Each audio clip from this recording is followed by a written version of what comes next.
જય અભિમાં જય મચ્છુમાં અમે આવી ગયા છીએ તમારા માટે નવી રસોઈ લઈને અમારી રસોઈ ચેનલમાં આપનું હાર્દિક સ્વાગત છે અને આજે આપણે બનાવવાના છે ઇડલી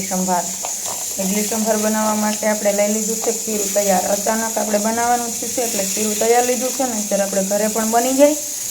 તો જો આવી રીતે માર્કેટમાં તૈયાર મળતું જ હોય છે બધે ગમે ત્યાં ડેરી કે તમે લેશો એટલે મળી જાય આ લઈ લીધું છે આની અંદર આપણે થોડુંક કાજુના ફૂલ નાખ્યા છે તે જેવું મીઠું એડ કર્યું છે મિક્સ કરી લીધું છે મૂકી દીધી છે ઢોકળિયાની અંદર પાકવા માટે આમાં લઈ લીધી છે તુરની દાળ પણ આપણે સાફ કરી ધોઈ અને મૂકી દીધી છે બાફવા માટે હવે આપણે સંભારમાં એટલે શું શાકભાજી જોઈએ તમને બતાવું સરગવો બટેટા ટમેટા પછી આપણે ધાણા અને એવું બધું ગાજર નાખવું હોય તો નાખી શકો છો ને અમારે દૂધી નથી ખવાતી એટલે આપણે દૂધીને એડ નહીં કરીએ નહીંતર સંભારમાં દૂધી હોય એટલે સરસ અને એકદમ મસ્ત બને સંભાર જરૂરથી ટ્રાય કરજો બહુ મસ્ત અને એકદમ સરળ રીતે અને જલ્દી બની જાય એવી વસ્તુ છે તો કઈ રીતે બનાવવું હોય તમને હમણાં બતાવું હાલો આપણે ઇડલી સંભાર માટે વઘાર કરી લઈશું તેલ મૂકી દીધું છે ગરમ કરવા માટે હાલો આપણે તેલ આવી ગયું છે એની અંદર આપણે રાઈ થોડીક એવી એડ કરી દઈશું આખું જીરું મીઠા લીમડાના પાન સરગવો પછી આપણે લસણ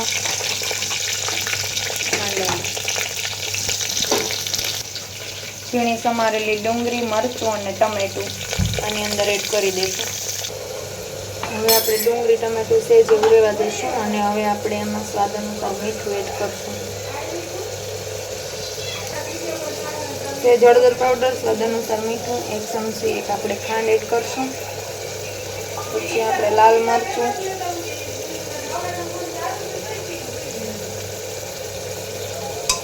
હવે સેજ આપણે મિક્સ કરી લઈશું આની અંદર આપણે એક રીંગણ લીધું છે ગાજર લીધું છે અને બટેટા લીધા છે સેજ એવો ગરમ મસાલો છે હવે આને મિક્સ કરી લઈશું પછી આની અંદર આપણે પાણી એડ કરવાનું છે આપણે તુરની દાળ બાફીને લઈ લીધી છે આની અંદર એડ કરવાની છે સેજ એવી બાફી છે કાચા ભાંગી બહુ નથી ભાંગી બાફી નથી વધારે તો એની અંદર એડ કરી દઈશું